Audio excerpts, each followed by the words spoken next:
lihat konteks, ya, memahami konteksnya apa. Itu satu. Contoh tadi seperti yang saya katakan, Yesus berdoa itu konteksnya dia sebagai manusia. Itu satu. Ya, jadi sekali lagi membaca Alkitab itu lihat konteksnya. Ya, itu satu. Yang kedua tadi menanggapi tentang penyalipan, pernyataan Edi sebelumnya. Ya, saya juga mengatakan begini. Penyalipan itu atau penangkapan terhadap Yesus itu adalah rencana iblis. Ya. Artinya Anda sepakat dengan yang sepakat dengan Pak Salisius itu apanya? Bagian mananya Anda sepakat? Bagian rencana Allahnya. Tadi Pak Salisius mengatakan bahwa penyalipan karya iblis, rencana iblis, bukan Allah. Di situ maksudnya. Jadi yang kadang jadi apa? Jadi polemik kalau pakai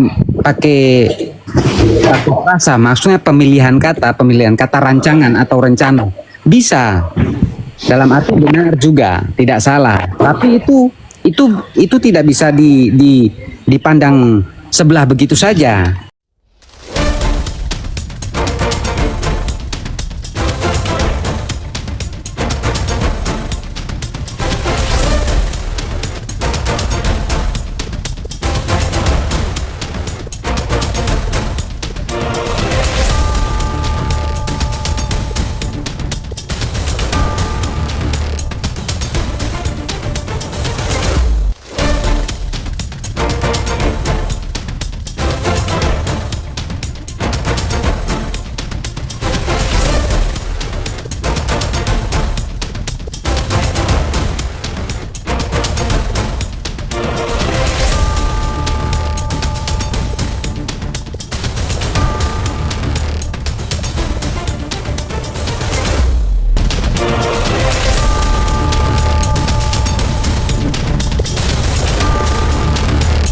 Assalamualaikum warahmatullahi wabarakatuh.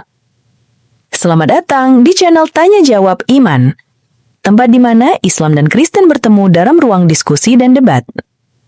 Di sini, setiap argumen akan diuji dengan dalil, logika, dan kejujuran berpikir. Para apologet Islam akan menjelaskan kebenaran agama Islam dengan hujah yang kuat, sementara pihak Kristen akan bertanya dan berusaha mempertahankan keyakinannya dengan cara mereka. Ini bukan sekedar diskusi dan debatan, melainkan pembelajaran iman dan logika yang membuka mata kita tentang siapa Tuhan sebenarnya dan bagaimana manusia memahami wahyunya. Nah, singkat kata, mari kita lihat video sekarang. Konsili TikTok 2025 ini kita sedang membicarakan duduk untuk mendengarkan paparan-paparan argumentasi terkait tentang tanggapan seluruh umat Kristen, bagaimana pandangannya tentang pernyataan Edis bahwa Yesus adalah Tuhan yang punya Tuhan. Ada dua pandangan di sini. Kubu Pak Fauiz dan Ibu Rosana itu mengatakan Edis salah dan keliru dan itu tidak benar. Kubu Pak Salius dengan Mr. V mengatakan Edis benar. Bang El dan Asran dan saya adalah orang yang mendengarkan dulu untuk saat ini. Anda sebagai pihak Kristen yang baru masuk, kita ingin tahu Anda di pihaknya mana. Menyatakan Edis benar dengan statement atau doktrin Yesus punya Tuhan, atau justru sebaliknya, sepakat kalau Yesus tidak punya Tuhan dan dia adalah Tuhan itu sendiri. Silakan Pak Joen. Ya, selamat siang. Terima kasih, host.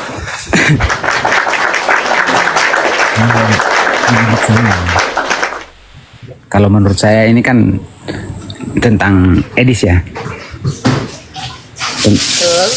Terus kalau tentang Yesus adalah Tuhan, Yesus itu Tuhan itu sendiri. Itu kalau dari saya. Itu satu dari pertanyaan host tadi, dari statement host tadi. Terus tentang Edi sendiri, kalau dia bicara tentang rencana, rancangan atau apapun itu tentang penyaliban, kalau dia stop di itu rencana iblis, ya saya kurang setuju. Saya kurang setuju, kurang kurang sesuai dengan data yang ada, kan begitu. Tapi kalau dia setelah dia bikin statement seperti itu, pernyataan seperti itu, dia ada koma di situ, kemungkinan dia bisa mungkin benar juga, karena tidak bisa dipungkiri di sisi lain memang itu dalam rencana Allah.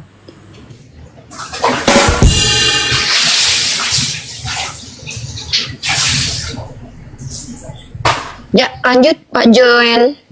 Apakah jadi pada akhirnya Anda sepakat dengan pernyataan Edis bahwa Yesus itu punya Tuhan, atau Anda tidak sepakat?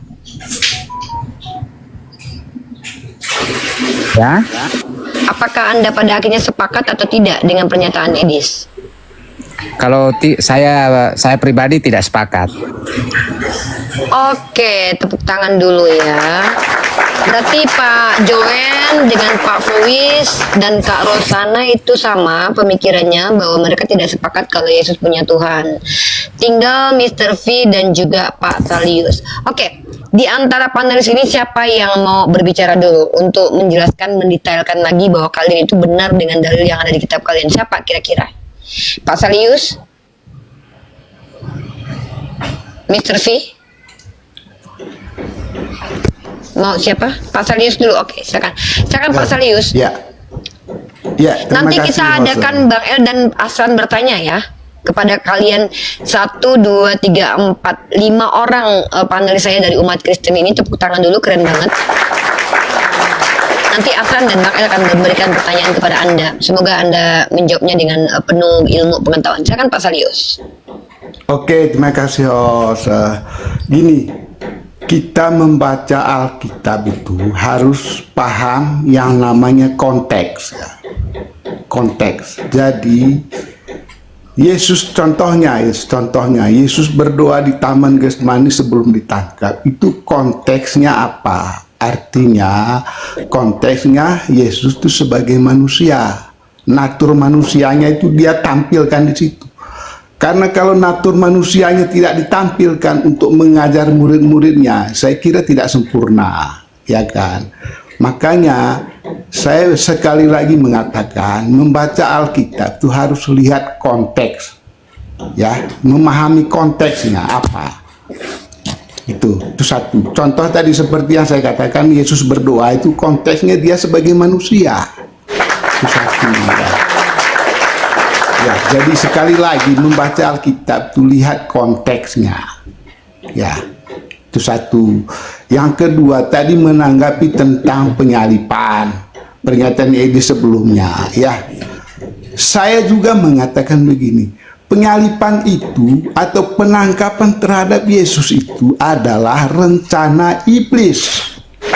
Ya, pembunuhan terhadap Yesus itu adalah dilakukan oleh para penjahat, ya, para penjahat atau yang disebut dengan iblis. Tidak mungkinlah Allah Bapa merencanakan anaknya untuk dibunuh, ya. Allah Bapa mengutus putranya yang tunggal ke dunia untuk menyelamatkan manusia.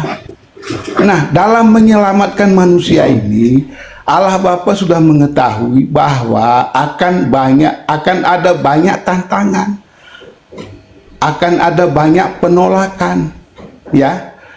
Saya mau baca di Matius, ya, Matius 2 ayat 1 sampai 12. Itu ketika orang-orang Majus datang ke Yerusalem untuk menyembah Yesus.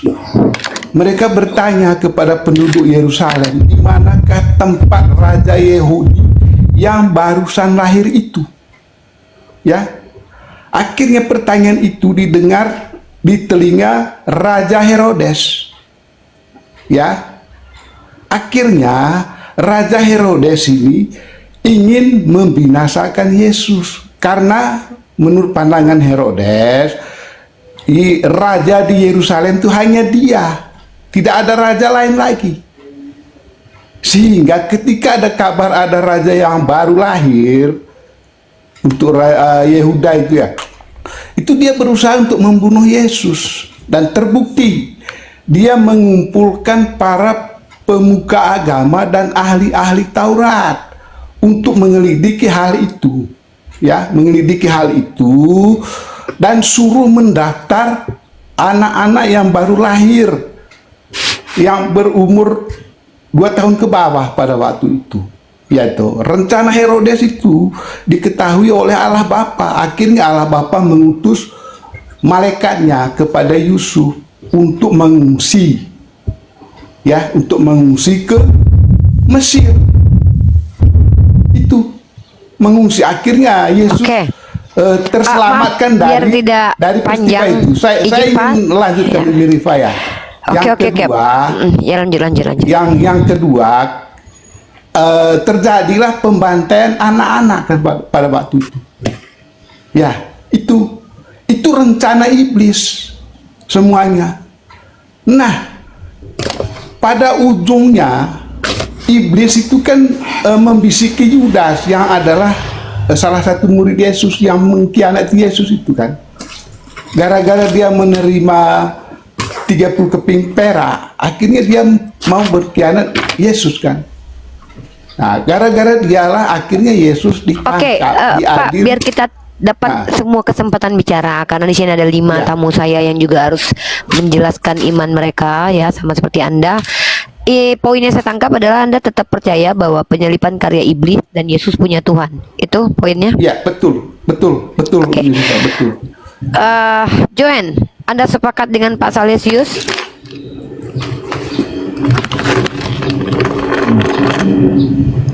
Sedikit. Yang mana yang sepakat? Ya, kalau masalah rencana Allah itu memang rencana Allah. Berarti Anda bertentangan dengan Pak Salesius terkait tentang siapa karya salib itu siapa, antara Allah dengan iblis, begitu. Jadi begini maksudnya, kalau mungkin saya diizinkan waktu sedikit untuk Coba langsung ke Pak Salesius saja, biar nanti saya kasih kesempatan Pak Fauzi dan Kak Rusuna kembali untuk menjelaskan, dan juga Bang Mr. V. Silakan Anda langsung ke Pak Salesius saja. Di mana titik perbedaannya, di situ Anda paparkan argumen Anda. Silakan. Jadi begini, terima kasih untuk waktu. Apakah penyalipan Yesus itu rencana iblis atau rencana Allah? Pertanyaan ini menjadi polemik memang. Akhir-akhir ini memang jadi polemik yang perlu memang diluruskan, toh. Maksudnya supaya mendapatkan pemahaman yang benar. Maksudnya kan mereka menggunakan frasa rencana iblis itu di garis bawah tanda kutip ya, rencana iblis. Sebenarnya tidak salah, tapi dengan catatan yang ketat.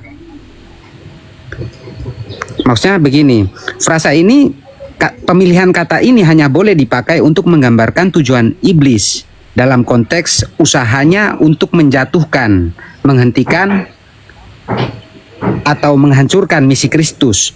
Maksudnya begini, lebih tepatnya penggunaan istilah niat jahat.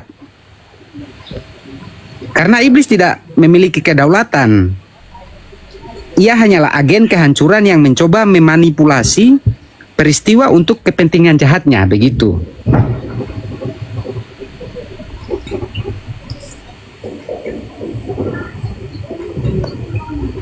Artinya Anda sepakat dengan Pak yang sepakat dengan Pak Salesius itu apanya? Bagian mananya Anda sepakat? Bagian rencana Allahnya. Tadi Pak Salesius mengatakan bahwa penyalipan karya iblis, rencana iblis, bukan Allah. Di situ maksudnya. Jadi yang kadang jadi apa? Jadi polemik kalau pakai frasa, maksudnya pemilihan kata rancangan atau rencana bisa dalam arti benar juga, tidak salah. Tapi itu tidak bisa dipandang sebelah begitu saja. Itu ketat sekali. Karena maksudnya pada dasarnya perbedaan itu di rencana. Rencana iblis itu seperti apa? Sedangkan rencana Tuhan seperti apa? Begitu. Berarti pertanyaan simpel, Pak.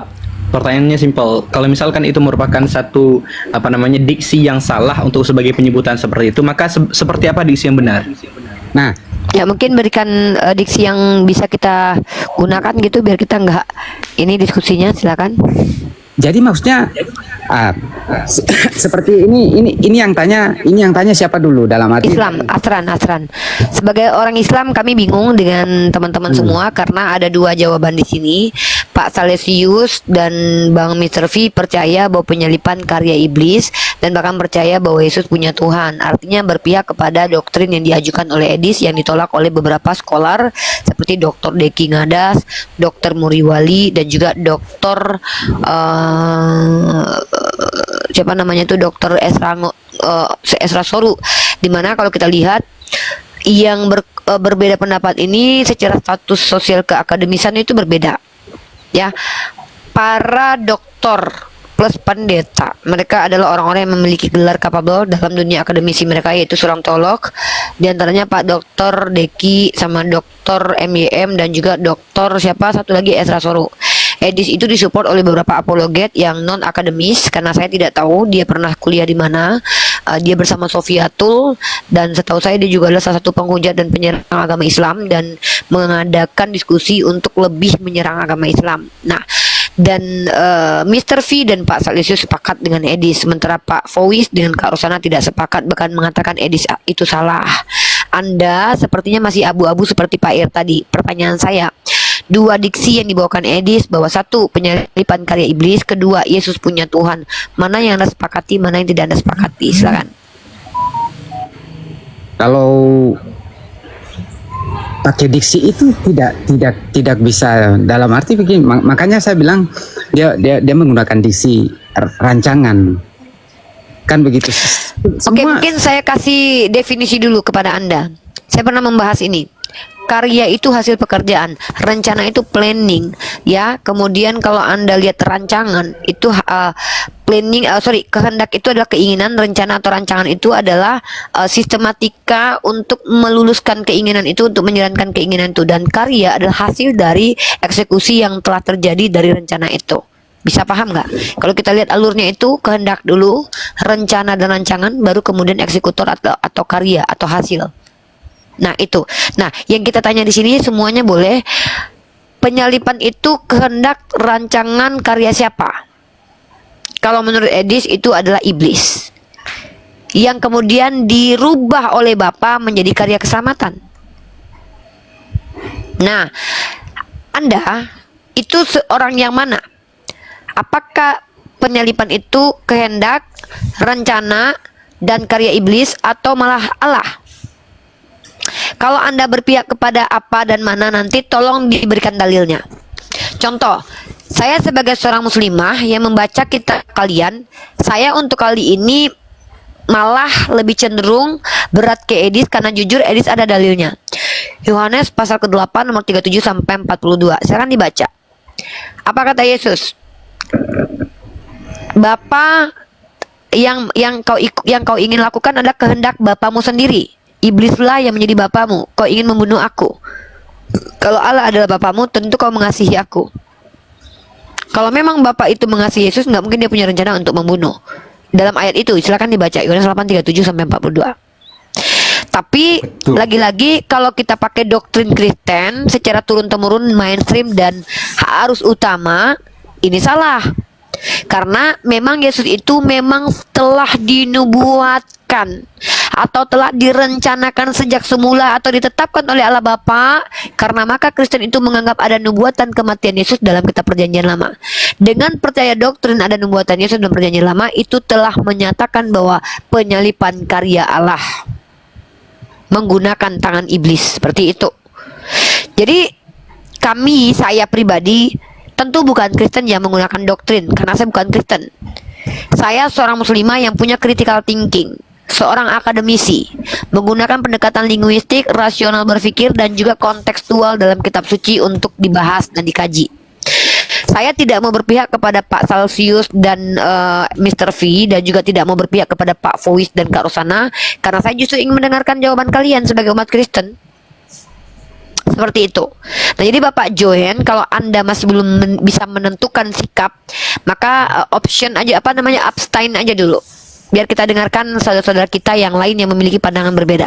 Bagaimana? Ya, mungkin sementara saya menyimak dulu. Oke, siap, standby. Oke, saya kasih waktu ke Pak Fauis closing statement kita karena saya juga mau istirahat. Teman-teman nanti kalau memang nyaman di Komal ini untuk kita diskusi lintas agama secara teratur dan juga dengan kaidah-kaidah akademis, silakan naik lagi ke Komal saya. Karena tema besok yang akan kita angkat adalah Yesus itu tokoh mitos atau tokoh historis. Mungkin nanti malam kita angkat tema di Komal saya. Teman-teman Kristen, siap-siapkan diri Anda. Pak Salesius kalau mau naik lagi, bawakan data-data bukti-bukti empirik. Pak Fauis juga seperti itu. Kak Rosana juga seperti itu. Bapak Mr. V juga begitu. Dan Pak John juga begitu. Statement Unirifa adalah Yesus dan Bunda Maria dan seluruh Nabi kecuali Nabi Muhammad itu adalah tokoh teologis. Begitu. Nanti silakan kalian mau sepakat atau tidak, kita diskusikan bersama malam nanti. Tapi untuk saat ini saya minta teman-teman semua panelis untuk closing statement. Nanti Asran dengan Bang El dikasih kesempatan bertanya kepada Anda. Atau kita sempat bertanya dulu mereka ya. Asran dan Bang El bertanya satu kali pertanyaan. Boleh diajukan kepada Pak Fauis atau Pak Salesius dan kawan-kawan, silakan. Asran dulu, silakan. Oke, baik. Baik. Oke, saya cuman ini Pak, abang-abang dan kakak tadi kan mengatakan bahwasanya selalu mengatakan bahwasanya this is Jesus is God because Jesus ini satu dengan Bapa kan gitu. Ya kan? Setuju nggak? Setuju kan? Ya. Jesus dan Bapa adalah satu. Lanjut. Iya. Ya, setuju. Oke, terus bagaimana kolerasinya dengan Yohanes 8 17 sampai 18? Yohanes 8 nomor 17 sampai 18. Di situ Yesus mengatakan apa? Dan dalam kitab Tauratmu ada tertulis bahwa kesaksian dua orang adalah sah. Aku yang bersaksi tentang diriku sendiri dan juga Bapa yang mengutus aku bersaksi tentang aku. Kalau misalkan antara Jesus dengan Bapa ini satu, berarti tidak sahlah persaksiannya Jesus ini. Gimana kolerasinya, penjelasannya? Mohon dijelasin. Oke, siapa dulu mau menjelaskan dari Pak Fauis atau Kak Rosana atau Pak Salesius? Poinnya langsung Mr. V atau Joen, siapa yang menjelaskan dulu? Pak, mungkin saya ambil dari atas dulu ya, Pak Salesius dulu, mungkin dari atas langsung ke bawah. Habis Pak Salesius, habis itu Pak Fauis, kemudian Kak Rosana, kemudian Mr. V dan juga Joen. Tolong bergantian dan minimalkan waktu, jangan Tolong sampai dikonfirmasi mendominasi. Pak. Ayatnya tadi tolong dikonfirmasi Pak Yohanes 8, Pak Asran, silakan. Yohanes 8 nomor 17 sampai nomor 18. Tapi ingat, di sini silakan teman-teman. gini ya. Saya ingatkan kembali ya. Kalau semisal Anda seorang pengutip, maka datangkan kepada saya data yang valid. Kalau misalkan Anda seorang pengklaimer, maka datangkan kepada saya argumen yang kuat. Oke? Bukan doktrin ataupun dogma gitu, karena ia tidak bisa diterima secara rasional gitu. Saya ingin Siap. penjelasan yang rasional. Pak Salesius, silakan minimalkan waktu biar tidak mendominasi, biar semuanya dapat kebagian untuk menjelaskan, biar Asran paham. Silakan Pak Salesius. Harap ditangkap. Oke, terima kasih host. Jadi sekali lagi saya ingin mengatakan bahwa membaca Alkitab itu lihat konteksnya. Jadi Yohanes 8 17 sampai berapa sampai 18 ya? Itu memang Yesus mengajarkan. Ya, mengajarkan kepada murid-muridnya. Jadi mengajarkan tentang kesaksian yang benar kan gitu. Jadi memberikan kesaksian itu harus benar-benar nyata gitu loh. Itu ajaran Yesus. Jadi artinya apa? Makanya Yesus kan berkata begini, katakan benar jika itu benar, katakan salah jika itu salah. Itu yang diajarkan. Jadi sebagai pengikut Kristus tuh jangan seperti apa ya? Jangan seperti kerbau cocok hidung, ditarik sana ikut sana, tarik sini ikut sini. Jadi itu yang dimaksud oleh Yohanes 8 itu. Jadi memberikan kesaksian sesuai dengan kenyataannya. Begitu. Sesuai, artinya memberi kesaksian yang benar. Bukan kesaksian yang tidak benar gitu loh. Jadi katakan salah kalau memang salah. Kalau benar ya katakan benar. Makanya saya selalu apa namanya support Ya, Mas to the point Egis, Pak, izin karena to the point Pak, Iya. langsung to the point. To the point Bapak. Karena Bapak tidak menyentuh pertanyaan saya. pertanyaannya tadi bagaimana host? Maaf. Oke, Bapak tidak pertanyaan saya, bukankah tatkala tadi ketika Anda semua bernarasi, Anda semua selalu mengatakan bahwasanya Jesus in Allah is one dan satu kan gitu ya? Satu. Kan gitu. Satu. Udah. Sedangkan di sini Jesus memberikan pernyataan. Aku yang bersaksi tentang diriku sendiri dan Bapa yang yang mengutus aku bersaksi tentang aku. Di ayat sebelumnya dikatakan apa? Dalam kitab Tauratmu ada tertulis bahwa kesaksian dua orang adalah sah. Berarti kalau semisal Bapa dan Jesus itu satu, tak sahlah persaksian Jesus kalau menurut ayat ini. Itu yang saya ingin ingin Anda jelaskan. Saya pengen mengerti bagaimana kolerasinya. Itu loh. Jadi kolerasinya itu, ayat itu kembali lagi, ini Yesus mengajarkan korelasinya. Jadi mengajarkan murid-muridnya. Itu, makanya saya bilang konteksnya dia sedang mengajar. Ya, maksudnya gini Jadi Pak, begitu. pertanyaan Hasan tadi adalah ketika di ayat 1 dikatakan Yesus dan Bapa satu, maka artinya kan satu. Sementara di ayat lain dikatakan bahwa yang bersaksi tentang Yesus itu ada dua orang. Sebenarnya apa? Di sini penjelasannya bagaimana? Kalau mungkin Bapak kita kasih ke yang lain untuk menjelaskan biar Asran mengerti gitu. Oke, artinya gini Uni Rifaya. Jadi kalau hanya memberi kesaksian itu hanya satu orang, memang tidak begitu kuat. Kalau menurut hukum hukum Ya, negara maka ya. tapi masalahnya itu justru yang kalian imani bahwa Yesus dan Bapa satu, bukan dua. Karena kalau kesaksian itu Iya. harus dua. Kalau satu maka gagal Ya, kesaksiannya. betul. Jadi bagaimana Betul. tentang hal ini? Jadi Yesus dan Bapa adalah satu, itu benar. Itu Berarti kan hakikatnya. satu. Tapi Berarti kan persaksiannya jadi gagal jadinya. Persaksian itu harus ada dua orang, dua entitas. jadi Yesus ini kan dia konteksnya sebagai manusia ketika dia berkata itu, begitu loh. Konteksnya Ya, jadi dia itu seperti sebagai apa? manusia. Seperti apa jawaban dari Anda, argumennya? Silakan, retorikanya bagaimana itu cara membangunnya itu? Makanya itu tadi saya Yesus mengajarkan kepada murid untuk memberi kesaksian yang benar, gitu loh. Memberi kesaksian yang benar. Itu kan makna dari ayat itu. Pertanyaan Asran itu adalah Yesus mengaku dengan Bapa dia satu. Sementara bersaksi tentang dirinya harus ada dua. Berarti kalau seandainya Yesus itu satu, maka waktu dia bersaksi jadi dua atau bagaimana? Karena kalau dia cuma satu orang jadi gagal kesaksiannya, karena kesaksian itu harus ada dua orang, Bapa dan juga Yesus sendiri. Sementara Yesus dan Bapa satu, ini kan kontradiktif. Itu yang dimaksud Asran. Iya. Oke. Jadi tadi saya katakan kalau memberi kesaksian hanya satu orang memang kurang begitu kuat, ya kan? Tapi Jadi- kalau lebih dari satu, maka itu akan sangat kuat. Seperti itu. Iya, masalahnya Yesus itu satu dengan Bapa atau dua? Iya, dalam hakikatnya itu satu. Hey brother, thank you satu very much kan, for toh. attention. Ya, Selanjutnya kan? Oke lah, Satu. baik ke lanjutnya aja ya Pak Salesius ya, biar Thank you Asran very itu much. tidak Oh, ya, pusing silakan, ya. silakan. Siap. Oke, Silakan, Bang ya. Voice, silakan Anda mungkin bisa membantu menjawab pertanyaan Asran. Silakan. Terima kasih. Jadi tadi pertanyaannya Yesus dan Bapa adalah satu. Siapa yang menjadi saksi seperti itu ya? Kira-kira ya. Itu simpelnya yang saya tangkap. Kita ulangi begini biar Jadi- Bapak gampang menangkap. Yesus dan Bapa satu, artinya hanya ada satu. Sementara yang bersaksi itu harus ada dua menurut hukum Taurat. Kalau Yesus itu satu dengan Bapa, sementara Yesus katakan yang bersaksi tentang aku adalah dua karena kesaksian dua orang itu benar. Maka mana yang benar ini? Yesus itu satu dengan Bapa atau dua dengan Bapa? Silakan. Terima kasih. Jadi saya boleh kutip ayatnya di Matius 3 ayat 16 tadi. Pak Asran, terima kasih ya. Saya disuruh untuk membuka data dan saya selalu punya data. Ya. Matius 3 ayat 16 saya bacakan sampai 17. Sesudah dibaptis, Yesus segera keluar dari air dan pada waktu itu juga langit terbuka dan ia melihat Roh Allah seperti burung merpati turun ke atasnya. Lalu terdengarlah suara dari surga yang mengatakan, inilah anakku yang kukasihi, kepadanya lah aku berkenan. Jadi ada dua saksi, ya. Yesus sendiri menyaksikan bahwa dia adalah Allah itu sendiri, dan di sini juga Allah Bapa juga menyaksikan itu, dan para nabi juga menubuatkan. Yang menjadi saksi di situ adalah para nabi yang menubuatkan, Pak. Itu jawaban singkat dari saya. Terima kasih. Mohon maaf sedikit ya, saya tanggapi. Bahkan ini berarti ketika Anda membawa dalil Matius 3 nomor 16 sampai 17 ini bukan memperkuat argumentasi Anda, tapi apa?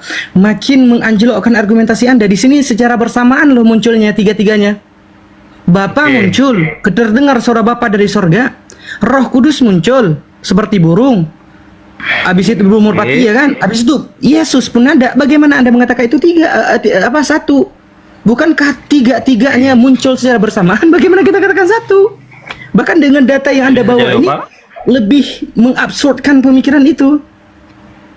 Monggo dijawab Pak Jawab, Fois. Monggo. Oke. Di dalam Matius 3 itu ada langsung Yohanes, ya. Yohanes sendiri melihatnya, Pak. Ketika Allah mengatakan, inilah anakku yang kukasihi, kepadanya lah aku berkenan. Jadi kalau Anda memaksa saya untuk menjawab di luar daripada Allah dan Bapa, Yohanes sendiri menjadi saksi pada saat Allah mengatakan seperti itu. Itu Oke, kata Alkitab. konklusi jawabannya. Silakan konklusi jawabannya. Gimana? Biar kita pindah. Konklusi jawabannya. Ya, Conclusion. jadi saksinya. Ya, jadi saksinya seperti yang saya katakan tadi, di luar, kalau teman-teman mengatakan di luar daripada Yesus karena alasannya adalah Bapa dan Anak adalah satu, kan begitu. Jadi saksinya di sini adalah Yohanes sendiri ketika dia membaptis Yesus. Itu cukup sangat alkitabiah. Tidak ada lagi jawaban yang di luar ini. Oke, Terus yang terima kedua, kasih. It's okay. Kita hargai. Satu lagi. Kita Oh, iya, hargai. silakan. Ya, tidak perlu ini, kita hargai kok.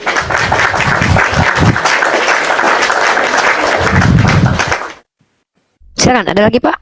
Biar kita ke Ibu Rosana dan Master V dan John Ya, untuk saya tambahkan dikit ya. Saya tambahkan dikit. Izin host sama teman-teman yang lain.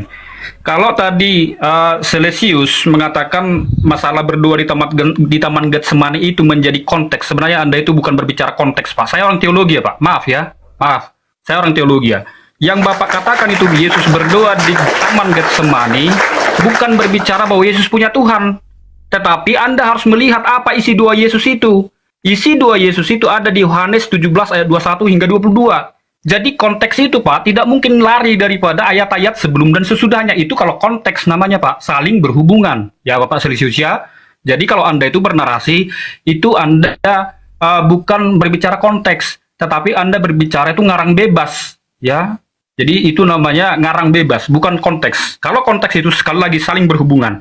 Doa Yesus itu jelas di ayat 17, Yohanes 17 ayat 21-22, itu mengatakan aku dan Bapa adalah satu, ya. Sebagaimana aku dan Bapa adalah satu.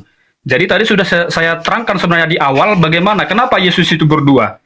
Itu saya ulang lagi supaya Bapak mengerti, ya. Untuk menjadi teladan bagi manusia, menunjukkan ketaatan dan ketergantungan ya manusia kepada Bapa dengan menunjukkan dirinya bagaimana berdoa dengan cara yang benar. Yang kedua, hubungan keilahian dalam Tritunggal di mana Bapa, Putra dan Roh Kudus saling berkomunikasi dalam kasih.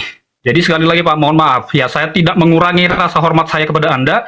Kalau yang namanya konteks, secara kontekstual itu sangat berhubungan antara ayat yang satu dan yang lain, tidak boleh bertubrukan. Mungkin itu yang bisa saya jelaskan. Terima kasih. Oke, salam buat Pak Fois dulu, salam hormat dulu ya, seorang yang mempelajari tentang teologi tentunya ya, semoga itu mewakili kekristenan. Baik Pak, sebelum ke Pak Celsius, ini Pak Joen ada yang mau ditanggapi Pak Joen dari obrolan Pak Fois dan Pak Celsius, ada Pak Joen? Ya, kalau saya sedikit saja dalam arti untuk pertanyaan tadi di Yohanes tuh.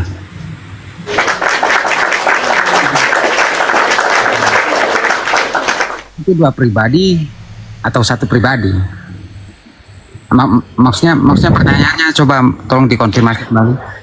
Oh, ini Anda bertanya ke Astran tentang pertanyaannya, biar saya ulangi. Atau Anda yang bertanya? Maksudnya bagaimana ini? Anda mempertanyakan pertanyaan Astran tadi kah? Ya. Pertanyaannya begini, ada ayat yang seolah-olah bertubrukan. Yang pertama adalah menyatakan bahwa Yesus itu dan Bapa satu. Kalau memang Yesus dan Bapa satu, maka gagallah saksi tentang Yesus, karena kesaksian tentang Yesus itu harus ada dua, yaitu Bapa dan yang mengutus yang mengutus Yesus dan Yesus sendiri. Nah, bukankah Yesus berkata ada tertulis demikian dalam Taurat, kesaksian dua orang itu benar?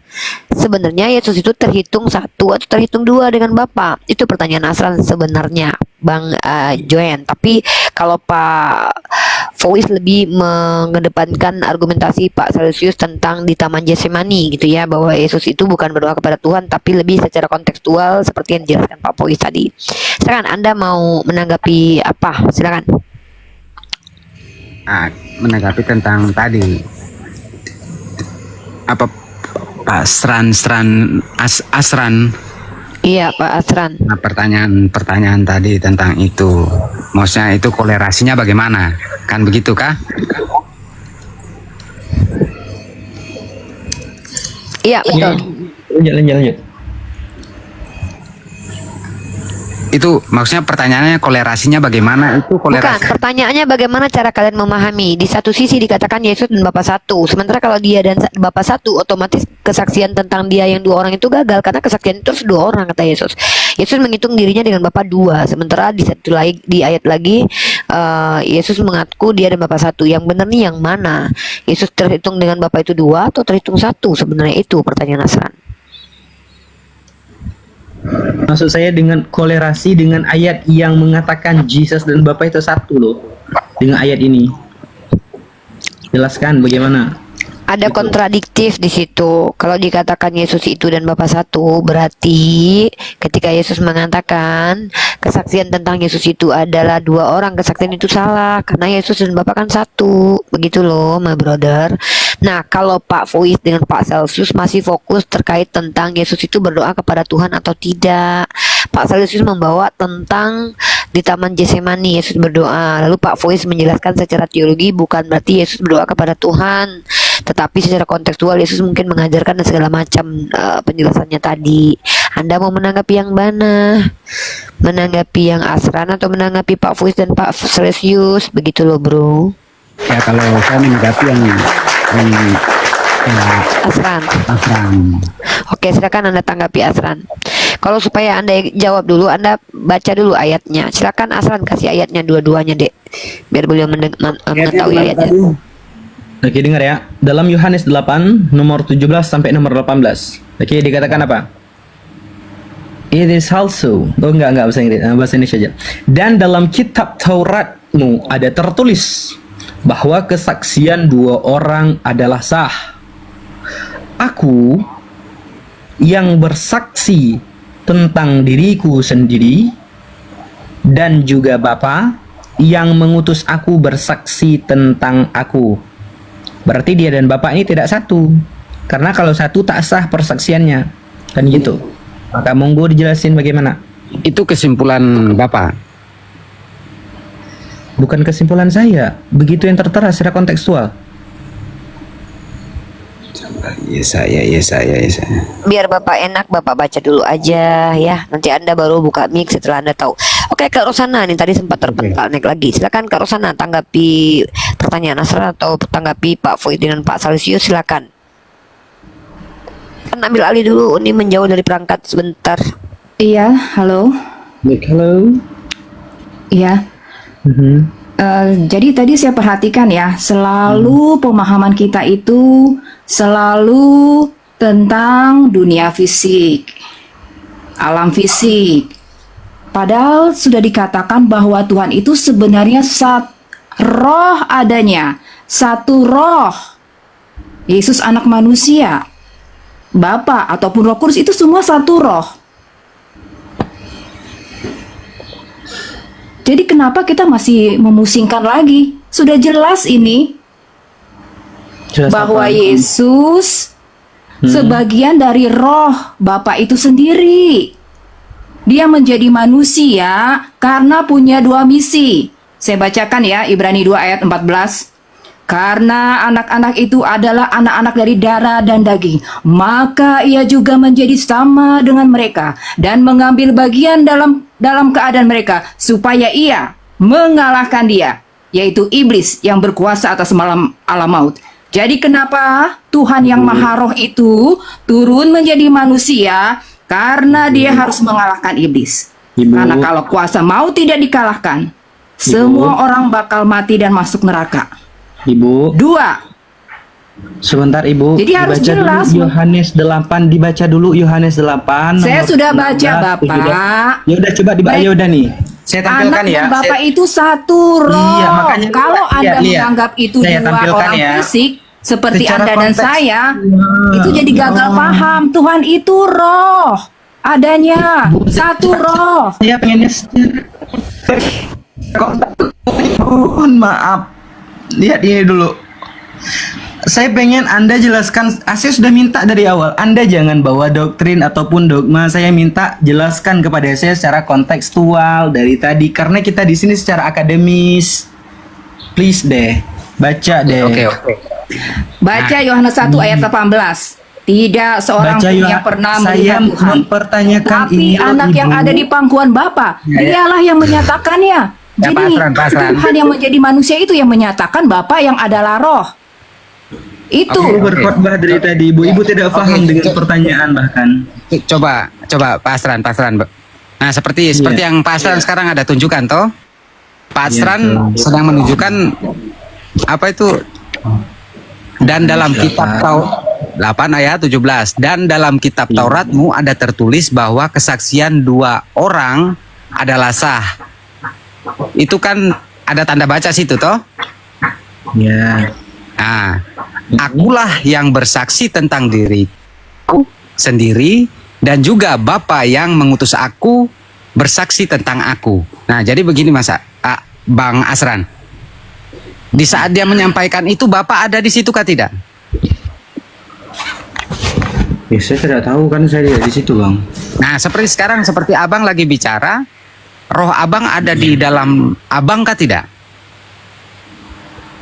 Oh, kalau Bisa- misalkan roh saya di dalam, bentar Bapak. Kalau roh saya itu Ya. include dengan saya. Saya ya roh saya. Ya. Tidak bisa dikatakan saya dan roh saya itu 2. Ya, memang benar, itu satu toh. Mhm.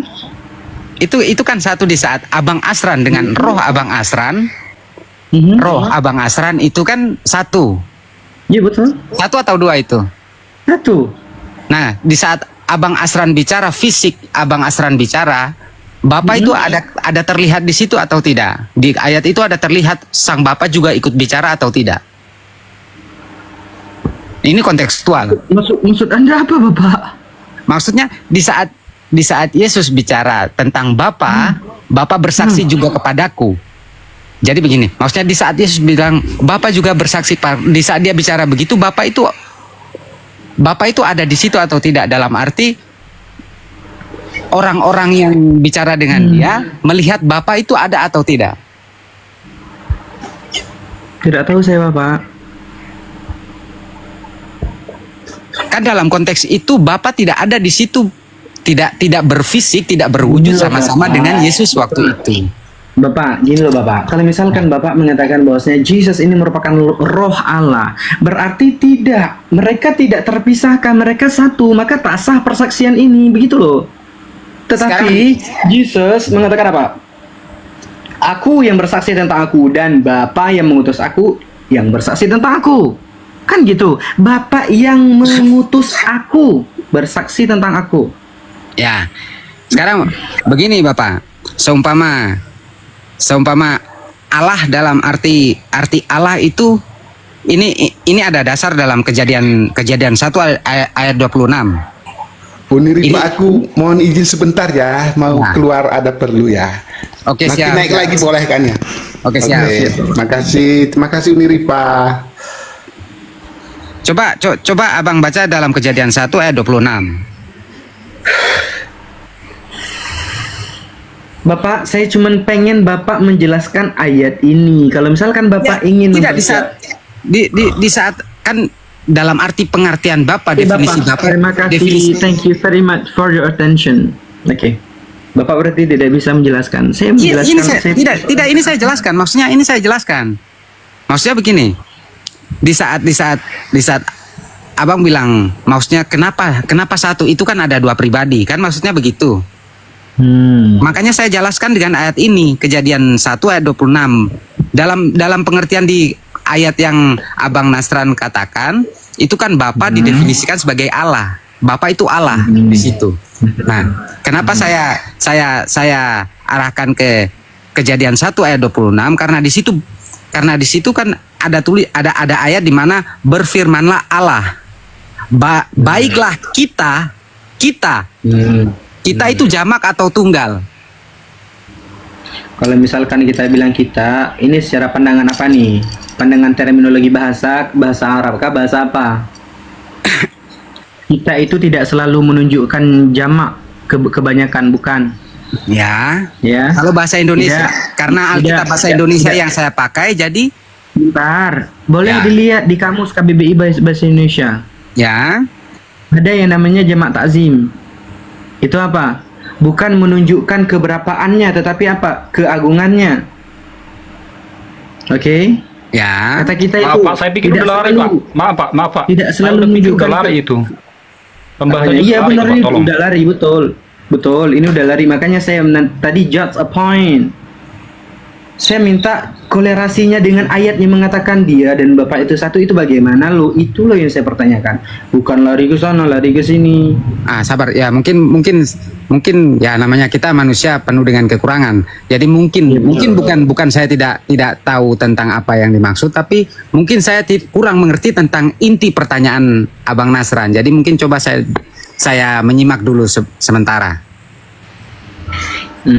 Oke, terima kasih. Terima kasih. Sama-sama Bapak. Oke. Baiklah. Baik ya. Berarti di sini ada beberapa poin ya yang daripada buah daripada pemikiran, bukan pemikiran kita bersama ya. Buah daripada perdiskusian kita dari tadi, dari beberapa menit yang sudah ada. Ada 8 poin. Oke, number one. Oke, saya baca dari yang pertama dulu ya. Oke, Konseling 2025 in Rome on the River. Oke, number one. Initially, there were several people who agreed with Eddie's statement, but after Rafan explained it, there were some who wavered and changed their minds and that not agree with this opinion. Number two, Jesus has two natures.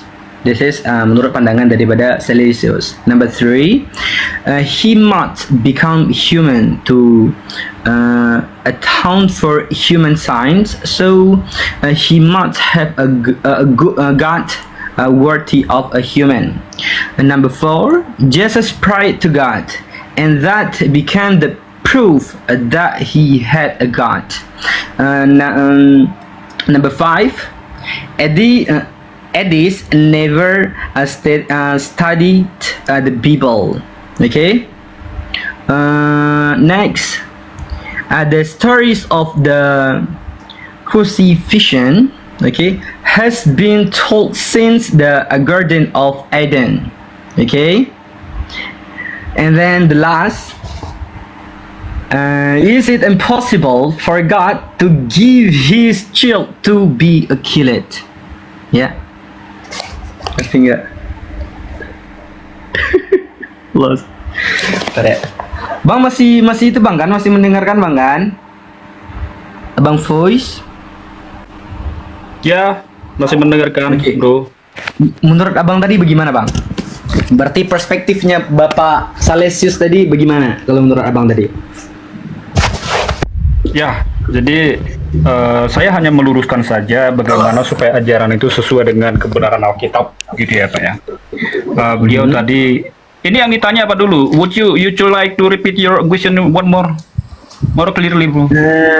Ini tanggapan abang menurut apa yang udah Okay, I'm coming again. Oke, hello. Oke, wait. Jadi kita di sini tetap tidak mendapatkan keseragaman jawaban. Itu poin pertama yang kita harus sepakati dulu di sini. Kita tidak mendapatkan keseragaman jawaban. Memang ada dua jawaban dan kita harus lihat barusan kedua belah pihak memiliki pandangan sendiri dan jawaban sendiri.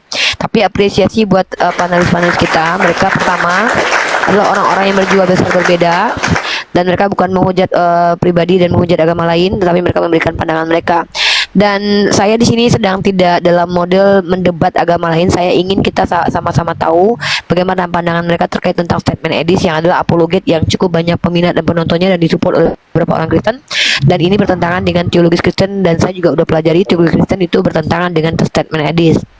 Nah, jadi saya ingin di sini kita memiliki model-model diskusi yang jauh lebih sehat, di mana yang kita hadirkan itu adalah knowledge, bukan kebencian, karena bagaimana kita mau menampilkan kebenaran atau menampilkan ide dan gagasan dan bertarung dalam ranah akademik, sementara kita tidak punya tempat-tempat yang adem dan tenang. Nah, ini salah satunya akan saya coba. Pak Fois, next time kalau Anda berkesempatan untuk bertemu lagi kita di rumah lain ataupun di room saya akan mengangkat satu tema bahwa Yesus itu tokoh mitos atau tokoh historis. Tapi nanti juga saya akan punya Siap. ide lain dalam tema seperti esensi kitab suci dan lain-lain. Kalau Anda bersedia silakan berkunjung ke room saya nanti. Kalau tidak kita ketemu di room lain nanti. Intinya seperti itu. Jangan lihat Saling fallback aja, saya rasa. Boleh. Bu Riva, saling fallback ya, sudah saya follow ya. Oke, nggak apa-apa sudah ya. saya follow juga. Baik. Dan buat netizen semua terima kasih banyak atas ininya. Tapi tepuk tangan dulu buat tamu-tamu kita yang luar biasa, termasuk Asran dan yang lainnya. Bang El juga mohon maaf ya, saya tidak berikan tempat terbanyak buat kalian berdebat di sini karena saya menjaga akun juga, dan juga saya ingin kita ini punya model-model diskusi yang baru biar tidak begitu-begitu saja ya. Kalau model saya berperang, teman-teman tahu bagaimana saya. Silakan apa Asran? Kita mau close. Sedikit ini ya buat Kak Rosa di bawah nih ya, Kak Rosana gitu ya. Mohon maaf Kak ya, pemikiran Anda itu terlalu dangkal dan Anda hanya membawa dogma, doktrinitas dan dogma di sini. Anda tidak menyentuh konteks pertanyaan saya. Tetapi Anda cuma Kak Rosi tadi diturunkan begitu. terus menerus. Iya. Oke, saya tidak memantau tadi. Baik. Next time Kak Rosi ya, nanti kakak naik lagi dengan tema yang lain ya, karena saya juga harus istirahat Kak Rosi. Saya juga harus menjaga kesehatan saya. Tadi saya tidak tidur siang, ini jam 4 di sini. Saya mau tidur 30 menit dulu ya, biar saya tidak pusing, dan apalagi saya juga tidak mau biarkan Komal live begitu saja tanpa kehadiran saya. Oke, Pak Foy, thank you so much for your attention ya, dan for your contribution. Terima kasih buat panelis yang lainnya. Ya, terima kasih banyak Pak Foy. Kak Rosi nanti naik lagi kalau Anda memang silakan naik lagi ke atas. Dan terima kasih buat semua panelis dan semua tamu-tamu yang sudah hadir tadi. Dan juga, boleh izin? boleh silakan. Silakan Bapak. Oke, terima kasih. Saya hanya singkat saja, mungkin kalau harus ngasih 5 menit ya, 5 menit. Jadi untuk memahami bagaimana apakah itu menjadi rencana Allah, harus dipahami juga bagaimana tujuan iblis sejak semula dan tujuan Allah sejak semula. Itu menurut teologi Kristen.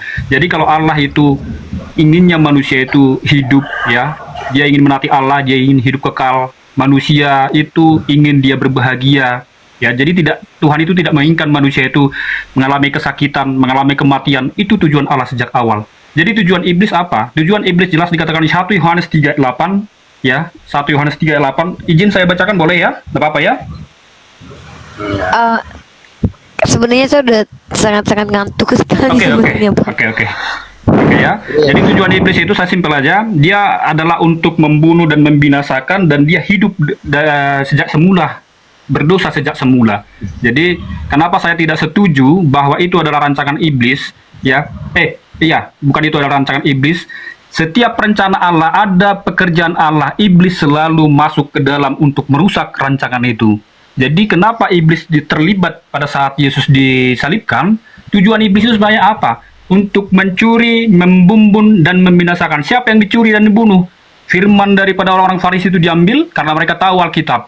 Lalu yang kedua, mereka membinasakan mereka. Jadi tujuan setan itu sebenarnya di situ hanya untuk mempengaruhi mereka bagaimana mereka bisa taat kepada setan, supaya mereka masuk kepada neraka kekal. Itu argumen saya, sehingga saya tidak setuju dengan yang namanya pendapat Edis ya.